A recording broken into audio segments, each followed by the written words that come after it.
Welcome back. So in this video we will learn about inventory management, which is like one of the very important component of your organization. उसमें बहुत सारा leakage भी होता है, money का भी और रिसोर्सेज का भी. So we have to understand how we can manage it in very good manner, in a nice way, in a very scientific way. So Dr. Pranav, inventory management तो सब जगह important है, किसी भी organization में हो. Yeah.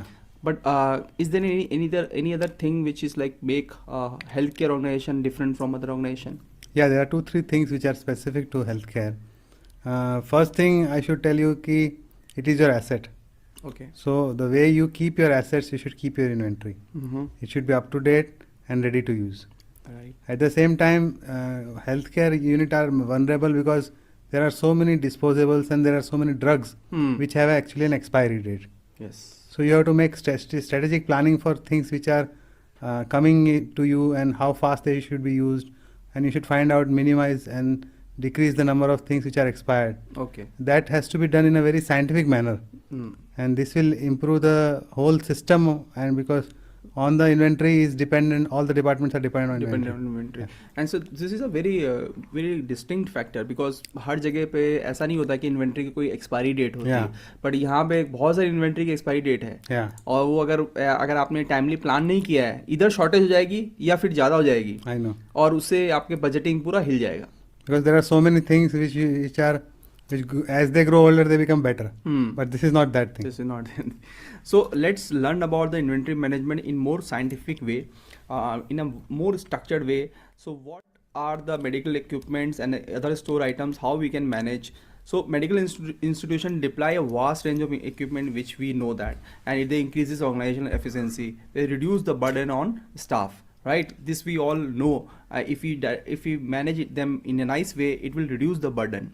Now, what are the challenges in a medical firm or medical institution when it comes to inventory management? Untimely outage of medicine and surgical equipment. Yeah, so many times they are short supply because you have not planned it well. Yes. There are systems like first in, first out, and there are ABC and many others. LIFO, last in, first out. Yeah, last in, first out. Right. So you should use all those methods. You should not be doing overstock also, and at the same time you should not outage also. All right. So what is our ABC? ABC means according to the first you put A से जो शुरू होती चीजें. Okay, alphabetic order. So there are three type of management. One is your FIFO, which is first in, first out. Then there is a LIFO, last in, first out. And then there is a ABC, or alphabetically you have arranged those items. But then again a challenge comes is look alike and sound alike. Okay. NABH also puts a lot of emphasis on this, because this is a source where there can be mistakes. Look alike inventory and sound like from the name of the inventory. From the name of the inventory. Okay. So then the challenges comes are overstock of supplies. Many times you get like every department will give you a need, right? And you procure those items. Yeah. And then there is a overstock because it's not been used. I'll give you an example that sometimes what happened, we took inventory for wheelchairs. Okay. So every department wanted that we want to have one wheelchair, and there are 20 departments. Okay. So 20 wheelchairs are not required. Instead, what we did was we kept 5 wheelchairs in the emergency department. So the purpose was solved. Okay. We did not require actually 25 or 20, but it will go to 25 places. Need is only 5, but you have to manage it in a proper way. So, and then the storage or placement, which we have talked about, look-alike and sound-like medicines, creating stock and sales report, which is again, if you are not managing in proper way, in a digital way, creating your stock and sales reports will be like it's a big hassle. Big hassle. So again, the digitization comes in place. Disposal of expired medicine in stock and the tracking of location of existing stock. Yeah, so many times it happens that in a pediatric department, the adult catheter is in the Almira and it is staying for years together, and you are buying new catheters. Yeah, and use of with this new technologies, right now you can actually track with your GPS location. Yeah, you have barcoding on each of the stuff. Right. So just you have to understand that tracking is also been taken care if you manage it in proper way. So what are the components? Like when we hear this word inventory management, we always think about the inventory. What are the components of inventory management? So inventory means there is a whole process. Once again, you should forecast what is required. Plan it in a proper way. Okay. Then purchase, and once you purchase it, you keep its receipt Primary check should be done, inspection should be done by somebody who is competent, and then where in the stores you will keep it. How to do inventory control by a systematic manner in the form of software. Right. How to be issued, how many things for how many days you should give to the various departments. Sometimes the thing is outdated, how to dispose it of. Because so you will have variety of stuff. For example, lead aprons, then you cannot dispose it just like that. Yeah, there's a proper way to do it. Yes, yes. And this will minimize the loss, and preference will also be within taken care of in your institution. So very, very important. Just don't think inventory from inventory management just for the inventory. It involves your demand forecasting and planning, your purchasing, your inventory control, issue, distribution, disposal. Everything is involved. So it is complete management in itself. And we would like to put emphasis on SOPs and your checklist. Again, here also you can put lot of SOPs and lot of checklists so that there is no error in the process. Yes, because checklist which started from aeronautics and aircraft, it is now widely used in medical branches, and their advantage is more than you think it is. Right, right.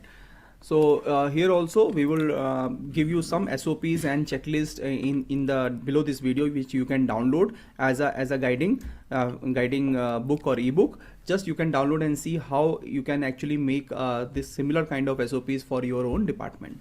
So what are the key aspects of medical inventory control?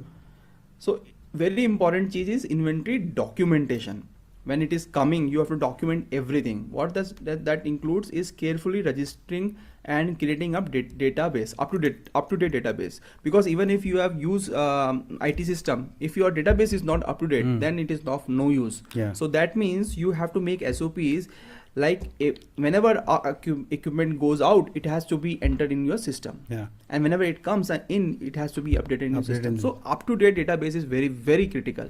Maintaining record of all inventory, whether it is leased or owned. Please make this thing that sometime it happens that if it is leased, it is not inputted in your database, and then it creates a lot of confusion. Yeah. So please maintain all records of inventory, whether it's leased or owned, taking in account the inventory in maintenance. Sometimes some inventory goes out to the vendor for the maintenance, and again the system doesn't follow it or track it, and then it creates a confusion. Classify every supply stock. Classification is again a very important phenomena which has to be taken care in a very scientific way. So you should have a unique identification number, UIN. Manufacturer of equipment should be there. Precise description should be there. Model and serial number. Location and storage of the item. And department which actually owns the medical equipment. Right. So whenever you put a tag in terms of barcode, that barcode should have all this information. Yeah. And you have to train your staff also. Right. So staff training for this is very critical. They are the persons who will be handling it. They'll maintain it for calibration, cleaning of the material, and reporting to the authorities that if something goes wrong or it is not functioning properly, then we can either repair it or replace it. Right. So staff training, obviously also people like NABH also will ask whether you have trained your staff regarding this inventory control. They will ask you on the spot question. In fact, they ask you what is the method you are following, FIFO you are following, or anything else you are following. So they go in a lot of detail when you are going for inventory management. And then you will see, oh, what is LIFO, what is FIFO. So we are just telling you, if you want any further details, we can also help you. You can ask question below this video. We will try to help you. So please understand the whole system, and then you can actually find answers for your questions also. So what is the solution? Yeah. What is the solution? How we can manage this complex system? Technology is the solution. Right. So just take the best in the market medical inventory software, whatever you feel it is good, and why it is like, what is the advantage of having this kind of software? It is one thing is that you are not reinventing the wheel. Yeah, it will save your time. Yeah, they have already taken care. This is like typical problems. They have already taken care. It will improve your equipment reliability, compliance with regulations. Whenever there is a disposable, you will get an SMS. Okay, this equipment or this medicine has to be disposed of. Planning for a stock replacement. Forecasting, or now the software will come with a forecasting data science. They themselves start bleeping that this thing is short supply, please procure. Yeah, and all this thing will help you reduce the cost. Yeah, and there is a maximum and minimum also. Right. If the software guides you that this much stock is enough for your functioning. Don't buy anything extra. And minimum also, like in the, for example, as we have in the reserve in the automobile. So reserve, it will give you a marker that this is now critically low and you should purchase the new. Correct. And this can only happen if you have like up-to-date database. Everything is have a barcode and has been tracked. So which one to buy? There are a lot of software in the market. Which one to buy? Something which is customized for you, something which can address your requirements, but at least it should be cloud based, because if your system crashes, then everything is there on the cloud and you can always retrieve it. Yeah, so we have seen in many hospitals that people are using native software, like somebody in their locality has made a software and they are using it. Now this has created a lot of problem because the terminology they have used is not a universal or a global terminology, and it is not a cloud based. So whenever there is some crash, the whole data is lost. And also different department is using that software. It has to be integrated in somewhere. And so if it is in a cloud, it is always downloaded from one centralized database, and hence all departments can be coordinated in a very scientific way. So please go about the cloud base. And if it is SaaS platform, SaaS means like software as a service, which will take like monthly payment from you, like 2,000 monthly or 3,000 monthly, instead of actually like giving investing of lakh of rupees. Like if you get a native software, it will require lakhs of rupees to get it. Now with the cloud based SaaS platform, you need to have like 2,000 or 3,000 per month, and you will get the best service of the world. So it is kind of online parking space for your things. Yes, online parking on a rental basis. On a rental basis, and because this rental basis, the expense get reduced. Cost will be cut. Also, you can actually move to another platform very easily. You don't have to like stick to a native platform. Okay, so we have actually given a lot of SOPs and checklists below this video. Please download it and use it. So it was a good learning experience. Yeah. And hopefully you are also enjoying as much as we are doing making this course. And let's go to the next course. Yeah, just let's go to next video, where we will talk lot more about the hospital management critical issues of the other departments. And if you have any view or remarks regarding this, please make a remark in the comment box section. We will try to answer them as far as possible. So let's move on to the next video. Thank you so much. Thank you.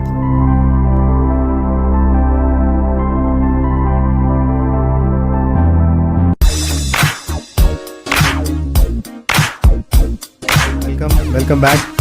In this module of the course, we are going to study about the HMIS, or Hospital Management Information System, and we have expert with us, so he will guide us how to go for HMIS. Sure.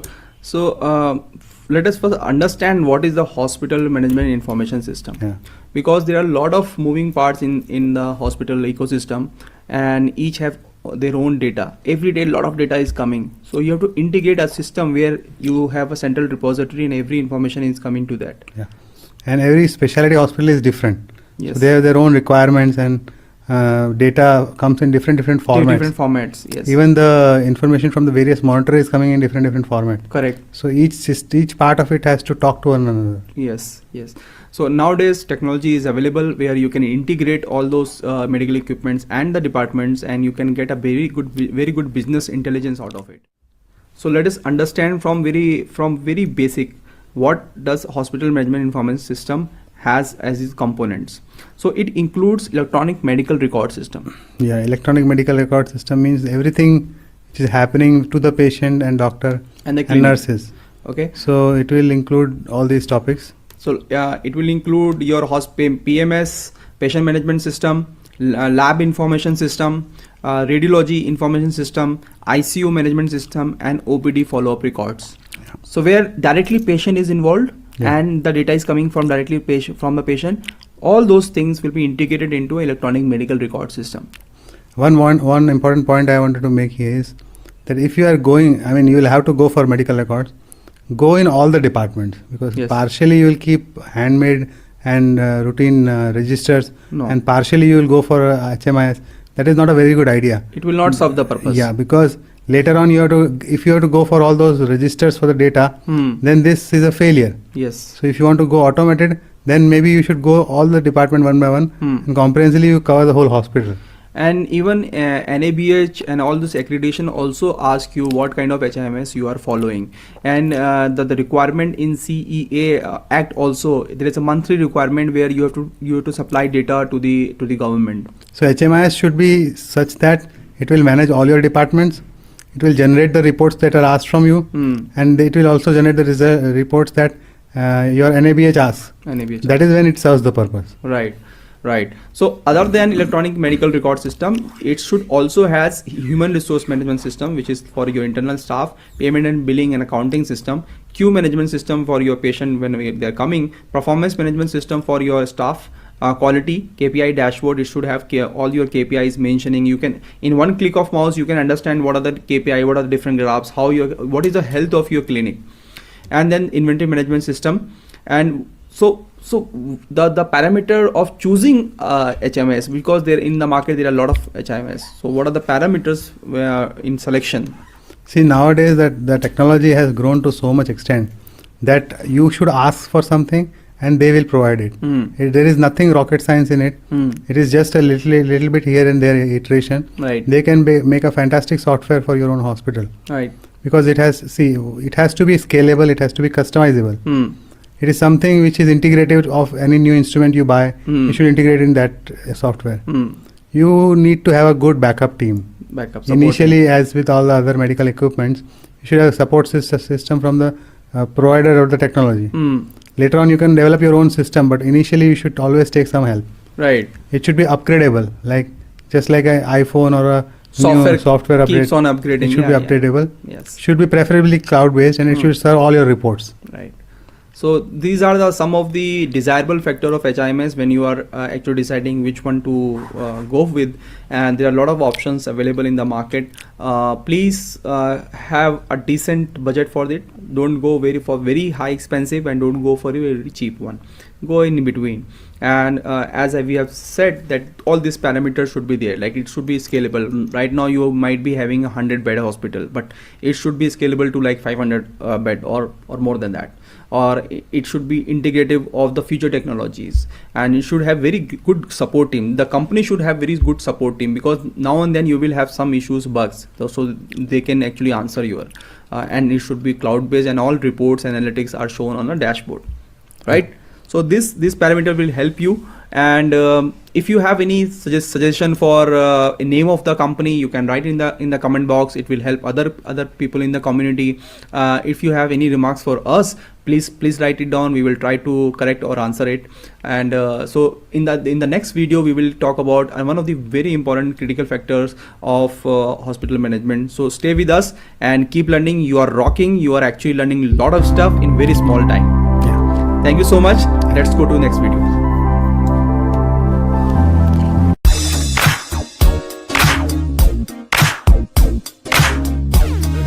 So in this video, we will talk about human resource management, and from where you can actually hire some people from different categories, like doctors and the training nursing staff, and then the lower staff.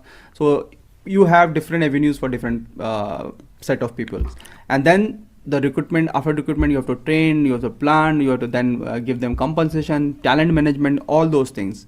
So we will talk with Dr. Pranav about this, because he has actually managed a team of like 100 people in UN Mehta, and he know how difficult it is to manage so a lot of people in different varieties. So we will learn about HR management, and I think that it is the most difficult branch of hospital to be managed. Correct. It is actually in any business. Because human resources are such a valuable resource. If you get a right person, it can do magic for you. If you get wrong person, you can be screwed. Yeah, it damages the whole environment as well. Yeah. So it has to be done in systematic way, and it is an ongoing process. The HR is engaging with the employees at an ongoing pattern. Yeah. So that they are content, they will stay with you, and even if they go away, they will talk nice about you. That is very important. So always look like most of the people we have seen in a small organization and a small clinic, they think the hospital, they think the HR is just recruitment. I will hire somebody, will fire somebody. They have just this much. It of is not as requirement. simple as that. Yeah. There is a lot of brand building happening with your HR also.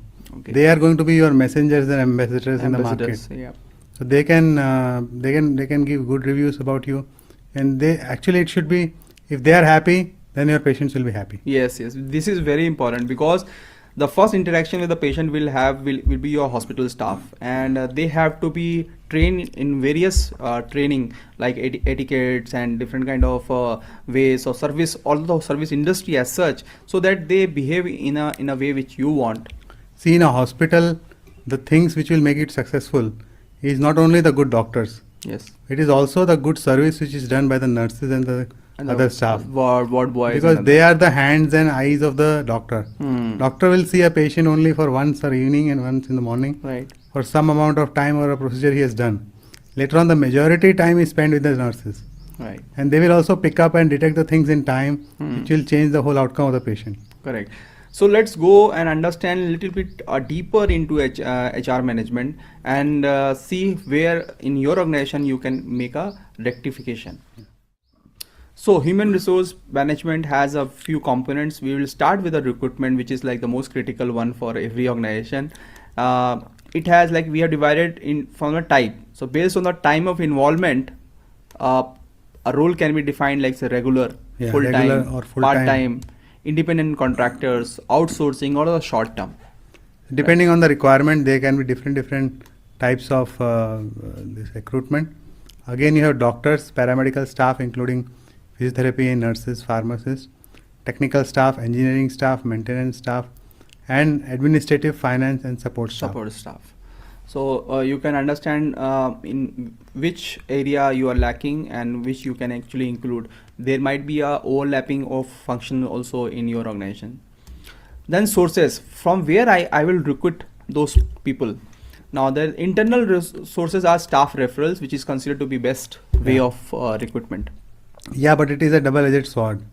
You cannot go on the only referrals or recommendations. Okay. You should test the staff in your own pattern and the work that person is going to do, whether it is fit for that work or not. Right. I think it is a little different from IT industry and a business I have seen, because like in business or IT industry, staff referral is considered to be best, because we know that this person knows this person and is coming, and we know the capability, we will get him according to. Actually, in medicine and in healthcare, the skill set matters the most. Okay. And even the soft skills are also very important. For example, the way they present themselves, the way they talk. So many things can be trained to them, but if that person is absolutely raw, it will take a lot of time. Yeah, it's not open to learning, then it can become difficult. Then you can also think of promotions and internal database. You can search about the skills of different people. Then external, you can go to campus selections in various colleges.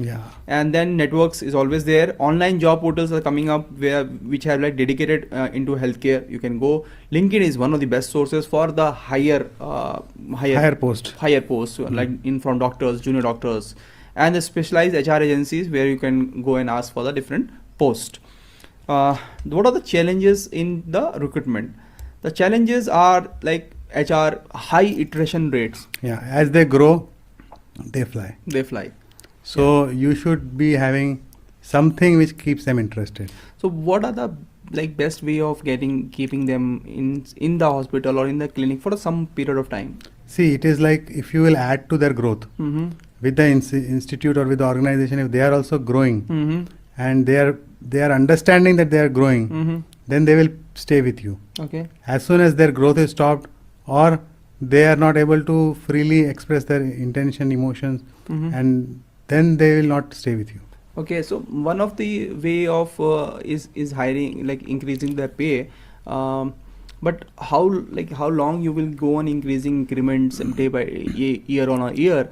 That becomes really difficult because you have to manage other staff as well. See, money is not always the only criteria. It is one of the important criteria, but internal training and making a good atmosphere in the workplace, giving the required feedbacks, taking the required suggestions from them, and giving them respect. It is the most important part. Yes, lower staff is like giving them respect is one of the very important. Everybody vouch for respect. Yeah, and especially when it is also one of the factors, like when we try to grow them, we try to train them, we try to certify them, we also have a little bit of fear that the person will go after this training. I am spending on this person, now he will ditch me. It is not bitching. It is actually, you should think of as if with a larger perspective, because if you will train somebody, you are given some positive contribution to his life. Mm-hmm. Now, even if he doesn't stay with you, he goes out, but he'll always talk nice about you. Mm-hmm. So in a way, it is an investment. It might turn out in your own organization, or he may become your vouch for your organization going outside. So can we make some functional arrangement, like signing a contract? Yeah. For like, if you get this certification, you have to work for 6 months and 1 year. Yeah, there are signing. The contract is a very good option. You should do that. But again, trust is the most important part. Okay. So training expenses, again, people think that we are spending too much on training. There is nothing to gain out, because it will not directly increase the bottom line. It is like that yesterday if you have planted a tree and today you are asking for mangoes, it will not happen. Mm-hmm. Over a period of time, this will definitely, no money in training is waste. Mm-hmm. You are always improving your staff, you are learning in process, and the staff as a whole is improving. Right. So I think it is more of a long-term game. You should have a long-term vision that if in your system you have imparted that kind of atmosphere of lifelong learner, then the whole thing, like people are learning, they might be going also. Yeah. There are possibilities. It is a dynamic thing. It's a dynamic thing. But the whole process, the 80% of people will remain. Yeah. And they will learn a lot of new things, and they, based on that training also only, they will behave with the patient. And as a healthcare executive or a senior person in healthcare, you should always believe in your staff, believe in your team, put trust into them, and you should allow them to perform. Yeah. It is similar to if you are a coach and how your team performs. If Correct. you are making them too tight, or you are regulating all that they are playing, they will not be able to play freely. Yes. So you should allow them to shine out. And then there are problem are like if we recruit direct from the campus, these candidates are not employable. They have to give a training long time. Yes. And then we give a training and they go out. That is unfortunate part of it, but that is, we have to live with that. Better overseas option, obviously, for the lower length of the jobs. People with a very small change in the pay, they will switch. Yeah. And especially the overseas, they see a better career options.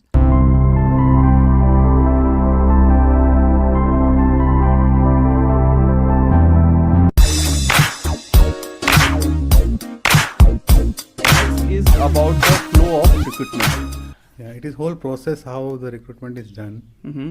Basically, it starts from getting the requirement from the various departments. Okay. First thing is that you ask them what type of people you require, or what all people can improve the services in your department.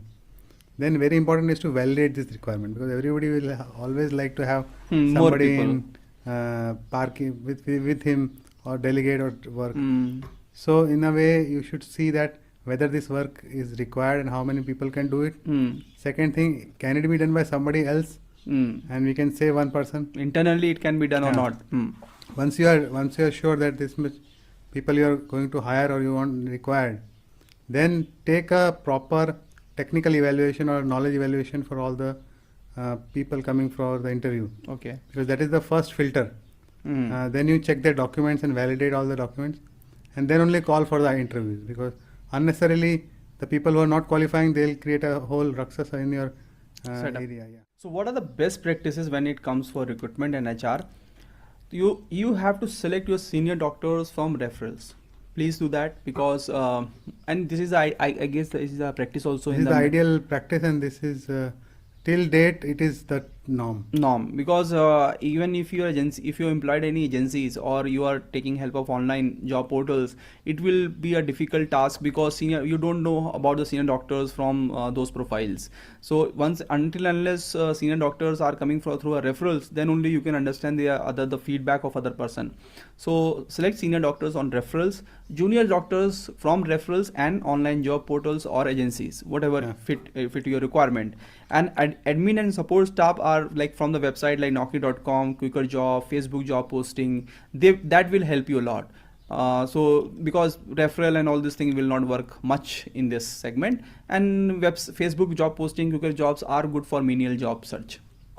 Even this, the whole area of this job searching is not regularized as such. Mm-hmm. So you'll have to do multiple avenues for getting a good yeah. person.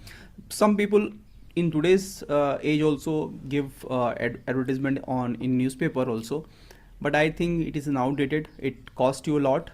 In that same cost, you can have posting on multiple websites and multiple portals, and then you can get the best of the results. So now we are coming to training. Training is a very important factor in the whole HR management. So training, like what are the types? Like what are the people, doctor, nursing, support staff? So all of the above will have to be trained for their own kind of work. Mm-hmm. One is the specialized training, Right. and second is the organizational training, which involves all the statutory training for NABH or Right. quality, and then essential know-how of the areas of the hospital. Very important.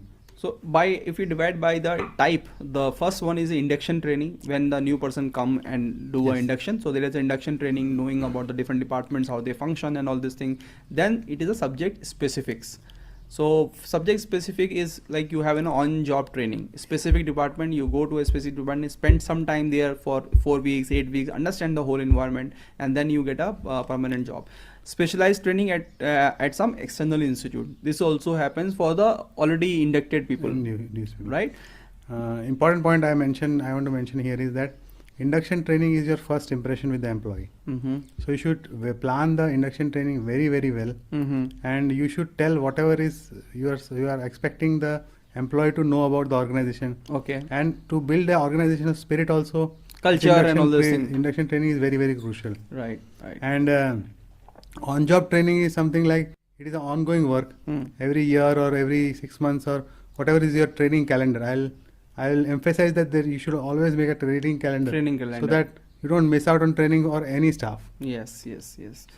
Then there are online training also available, which you can actually fund or give a reimbursement to the employees. Certification is also important, not only for your quality of your own thing or setup, but for the growth of the employee, so that he or she remain loyal towards you, because you are adding some value to their resume.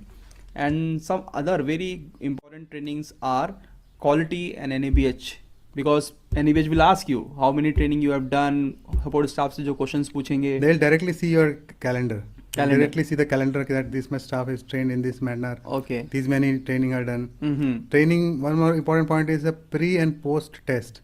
Pre and post Like test. you evaluate how much knowledge the person has Mm-hmm. and how much she has gained by the training. Right. Which compiles the whole training. And you don't have to plan training in terms of like manufacturer training, because there are already a very specialized agencies which can help you in that with the training of different staffs. Then the communication training, how you communicate with patient and how you do a different kind of communication within department, everything will be here. Safety, for fire safety and different kind of safety trainings are there. Interpersonal skills so that there is no politics within the organization. Leadership, to make a lot of leadership, because once you give a lot of responsibility to people, leaders will appear. And team building activities, and then the basic etiquette for housekeeping, nurses and ward boy. As we have emphasized earlier also, these are your first touch point with your patient, and the longest touch point. Yeah. So they have to have very good understanding of how to behave with the patient, how they can take care, what are the pain points they can solve. These are the few trainings which you should be taking care in your organization. Make a training calendar. It will always help you make a roadmap of your training expense as well. And so many times I have heard from the patients also that doctor comes only once in a day. Mm-hmm. But every 2-3 hours, these nurses and ward boys go to the rooms and ask them, are you all right? Do you want anything? That adds so much to the whole package. And when it gives, like when the patient is giving feedback, maybe he is only thinking about that moment. Exactly. So many areas where you can actually impress the patient. Yes. And this can be done only through a proper training and a continuous training environment. And structured training. Right. Now coming to talent management, which is also an important factor, because once you get talent in the organization, he or she should stay. So how you can do that? Training helps, obviously we have talked about. Certification, again we have talked about. Now this is the incentive schemes which we want to talk here. You can have like share from a profit. You can have a little bit of share from profit in the monthly bonuses kind of thing, or annual bonuses kind of thing. You can have equity share ownership, which we call ESOPs, so that they become the part of the organization. They own it. They own it. They're the ownership of something. And then direct cash incentive as well, a bonus, and extra perks. This is also a very sticky point. Like you can, something you can't buy from through money, but you can always give in some kind. So extra perks are like giving a driver, extra leave, some home helper, annual tour package, higher education for your kids, accommodation. All this add to whole the experience of an employee, and that will decrease the attrition rate also. Yes. So if it is within your capacity, please try to do or implement these kind of things to manage your talent. Even one more point is that your cash incentives or any kind of incentive should be linked to the outcomes and to the numbers also. Right. So that will always maintain the numbers in your hospital. Yes. And the outcomes will also improve. Yes. So this is talent management. Then we come to compensation. How you decide compensation or the salary of different people in different sector. So how you define that? That is very like question which every doctor or any businessman will ask you कि कैसे decide करें कितना किसको देना है, किस role की किस लिए देना है. See, initially you start from your friends. They are working in the same branch, so they will guide you a little bit about how they have recruited. Whatever mistakes they have made, you don't make it. Okay. Then see with your competitors, because somebody who is successful and they have already gone through the market. So this is also one important help. Then healthcare recruitment agencies are there that will give you approximate idea about what money is remuneration. Correct. Even if you are not actually using those healthcare agencies, you can actually check the salary touch points. Yeah. And then you can always refer to the Daily Wages Act, because for the junior staff, it should be more than the minimum wages, which is required at the labor department, which we have actually talked earlier also. In a statutory requirement, you have to follow labor department directive about the minimum wages. So for lower staff, you should not be giving anything which is below the daily wages. So you can go to their website and your state labor department and see what is the daily minimum wages for your state, and your wages should be above that. Last working salary is a good idea to comparatively give a good remuneration. Right. And then industry reports are there. Industry reports, yes. The best way I have seen is through the friends and healthcare agencies. These people actually have a very good understanding of what is going in the market, so you can follow those two way of doing it. Yeah. And we have many resources like GD of job description of various posts, and in the downloadable resources below this video you can download it and use it as a reference point. Okay. Yeah. And there are the contract template as well for the various posts, for the 4th class, for the senior doctor, for junior doctors, which will help you craft your own templates or own contracts when it is required. Hope this document will help you a lot apart from the basic understanding of HR management.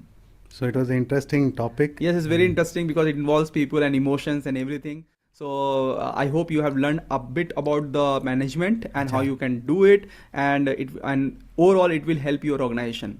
So from here, if you have any other remarks or what we have like taught you and there is something which we have missed, you can write down in the remarks section. And if you want to share something which is with the community, please share or please write down in the comment section. So let's move to the next video of hospital management. I think it is an interesting journey, and now we are about to finish hospital management, right? So thank you so much. Let's go to the next video.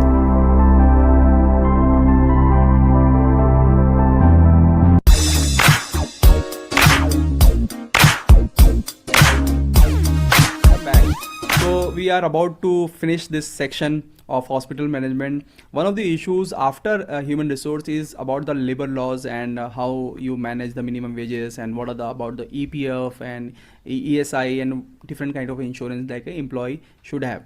And many times we have seen that big hospitals don't follow those laws, and they fell into a trap when labor inspection happens, and the cost they give is much more than what they would have invested in if they have followed the labor laws.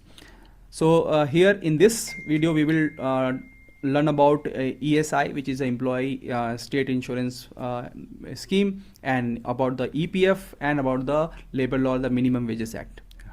Right? So let us start from the mind now.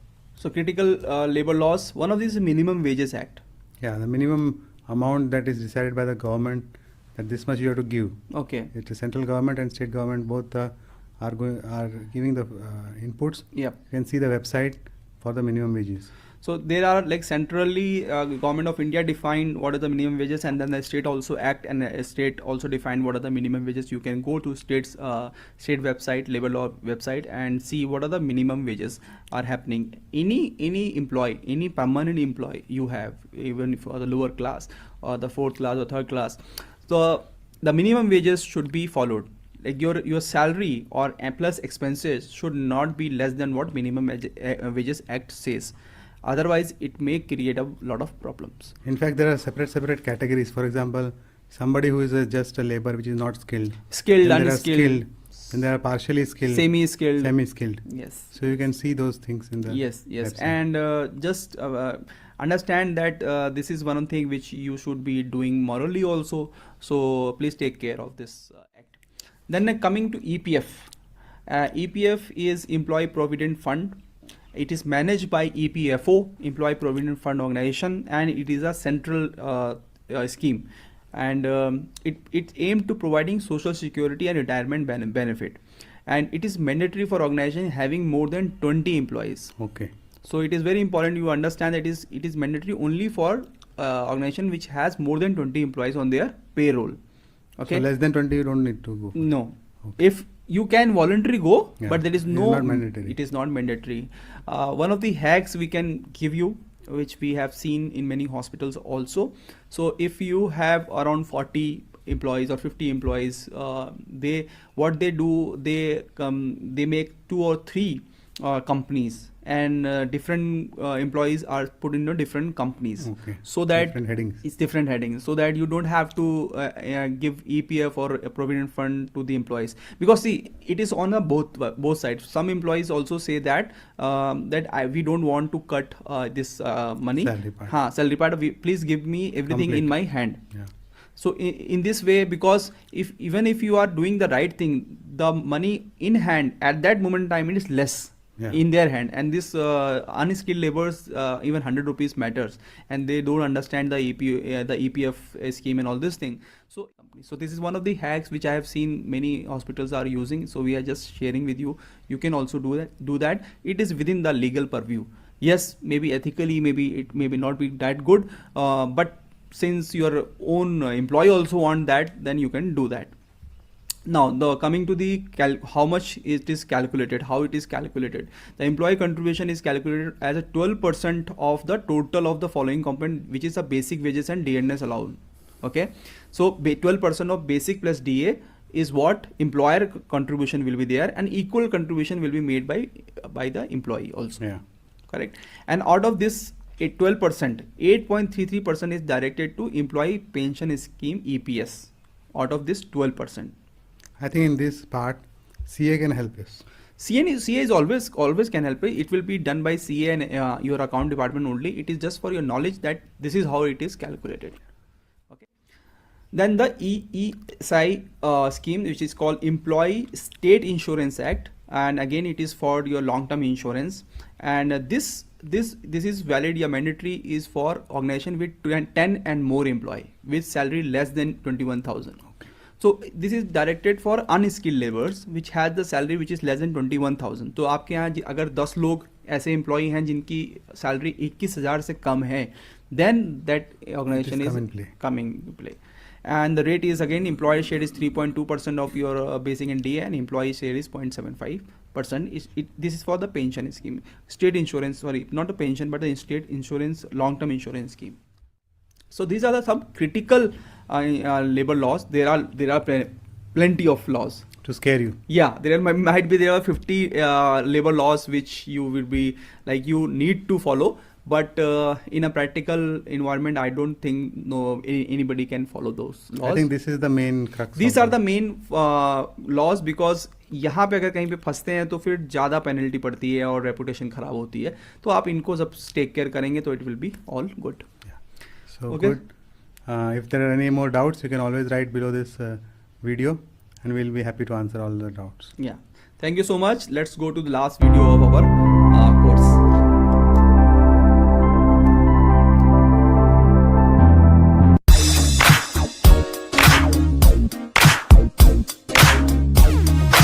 So we are here on the last video of this module. We are so happy that you are actually watching this video. Yeah. Right? Last but very important. Very important. I'll tell you that TPA has now changed the whole functioning way of how healthcare works. Okay. The insurance and everything. Insurance sector has opened up in a very good way, and people are also accepting it. And because of the government policies, people are taking health insurance for their kids and parents also. Yeah. So this is very important topic to understand because so many hospitals, some of the major chunk of patient flow is coming through TPA only. Through TPA, and this is also very important topic to understand before you go into opening your clinic in a hospital, because it might decide number of beds you want to actually plan, because you might have, because in your budget is not the only parameter for designing.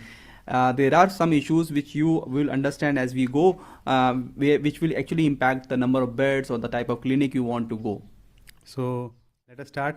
Yes. It starts from it's a government body, IRDA, which decides the whole, manages the TPA. TPS. And there are this two is types. actually third party evaluation. They are called Government Health Insurance Provider. Right. Is also known as GIPSA. GIPSA. And there are 4 government agencies. All of us know that New India, National, United India, and Oriental Insurance. But there are so many private players also as they've pitched in. Correct. And they are preferred hospitals in their panels, Right. in which they cover it. So these are like government and the private players. Both of them actually cater to type TPS. So you have to have a contact with everyone. And there's a one tip, like for example, it is very common sense also. Like if you are into Jamshedpur, where Tata has a big establishment. Now Tata will be going with the big players. So you should have a tie-up with like New India, National, United, or Oriental, and maybe ICICI or Star Health or any kind of big players. Plus your government agency, like if somewhere IOCL township, those people will have to go through only government. So you have to see the requirements of the government and then plan it accordingly. And the area which you are practicing. In the area which you are practicing. And it is very important that if you go for one, you will get the criteria almost similar for all of them. For all of them. So you have to work hard only once. Yeah. And then you can get you can get the insurance tie-up with multiple agencies. Right. So this is the minimum requirement which we are now going to discuss with you as per IRDA. There will be other requirement from the other also, but this is a minimum requirement. Minimum required. So what are the minimum requirement? So CA registered you have to be. Okay. Local municipality registration. Right. And qualified nursing staff should be there round the clock. Round the clock. Then you should have minimum 10 beds. In a town it is having less than 10 lakh population.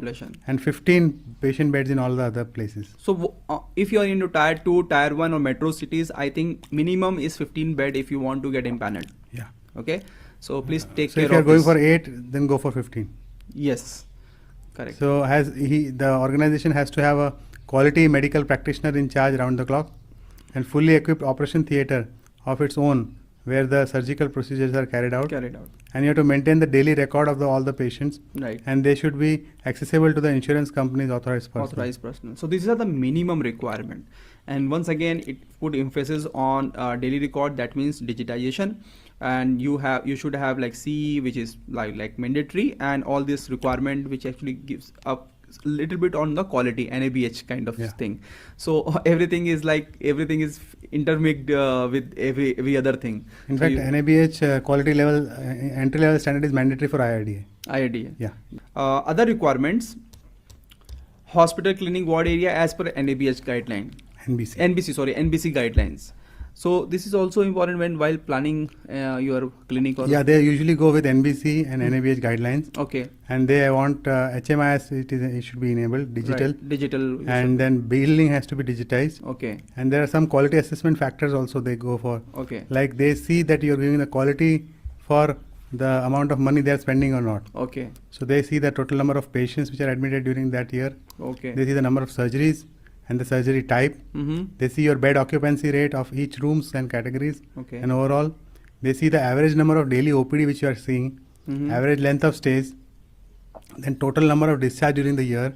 Okay. That is called turnover ratio. Net death rate, so that is also to be documented. Patient falls, important aspect of NABH also. Medical negligence, any claim is there on you. Criminal law. Doctor to bed ratio and nurse to bed ratio. So these all are the quality parameters which they have a look before giving you an empanelment. Okay, so these are the few subset of the quality parameters. Each independent agency has a different set of parameters, but these are the very critical ones. Most of these are already covered in NABH. So once you get NABH, these all are automatically covered. Automatically covered. Nice, nice. And below this video, we have also given empanelment form from one of the government agency. So it covers all the details. So let me show you, and you will understand, and it will help you understand the whole ecosystem. So what all things you require will be very easily understood. This is your basic requirement, right? And this your accreditation status. They will ask what kind of accreditation you have, and its validity also. Let me zoom it. Okay, so they will ask your hospital information, then accreditation status. Okay, then the other empanelment held currently किसी और TPA से आपका है तो और private insurance also. हाँ, क्योंकि उससे क्या होता है कि it is already validated. Increase the reliability. Right. And then if you are in CGHS scheme or all this thing, which is also a good signaling thing. Then IT enablement, how much is digital? Hospital information management system आपके यहाँ है, billing system कैसा चल रहा है, patient medical system किस तरह चलता है. All these things are actually covered in NABH also. And then the hospital area, number of beds, room, everything they will ask. Medical facilities, staff, how many nurses, doctors you have, all the details you have to give. And then finally banking and other statutory details for your claims and all this data on quality and performance indicators, which we have just discussed. And these people will ask you quite a bit detailing. Okay, so these are the documents you will be needed: a hospital registration certificate, photograph of hospital, copy of PAN card, copy of cancelled certificate, statutory certificates of PNDT, clinical establishment, copy of license for running blood bank, NABH, fire department. All we have already discussed. And then there is self-declaration. So this will give you a fairly good idea what these guys knows, and you can plan it accordingly. And we will put this in the downloadable resources. You can download it and use it. So we have come to the end of this this hospital management. I think people who have completed it will become the MBA in hospital management. Yeah, crash course, I can say. Crash course, yes. 5-day course in a nutshell. So we have covered a lot of things, and these are practical insights. I hope it will help you in running in your clinic and in your hospital. So after this, we will go our next section. Your day 4 is completed. We want to congratulate you. This is a big achievement. It's a big achievement that you have gone through all the videos and understood everything. And you have enjoyed it as much as we have enjoyed. We have, yes. So let's go to the next day, day 5, and there we will learn a lot of things about the marketing, which is actually whatever we have done right till now. अगर वो बिकेगा ही नहीं तो फिर कोई मतलब what is the purpose? Yeah. So marketing will help you sell a lot of your services and make a lot of money as well as the reputation. So thank you so much. Let's go to the next day. Thank you so much.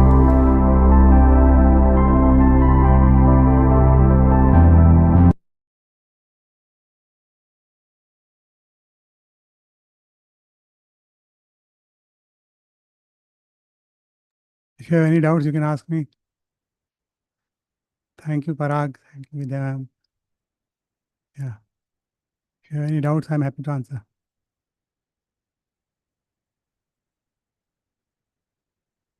And if you are in the membership of AI, I have shared a link. You can join the HELP group and have the hospital management course and I'll share you the link. This link, if you use, if you are in AI, go for hospital management, and it is at a 50% discount special rate for you because you are the member. And if you want to ask anything about the topic, you can ask. Raise your hand, I'll allow you. Anything you want to ask.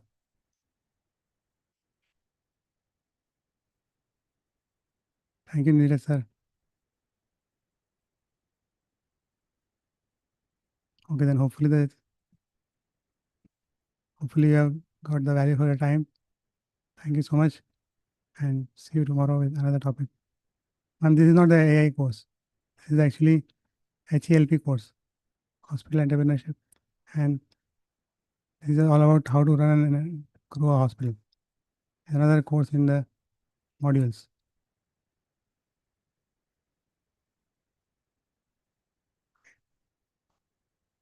No question.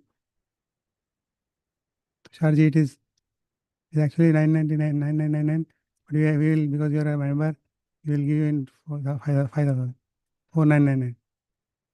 And this is the link. Want to have, then you can use this special code SPL50 and then go for it.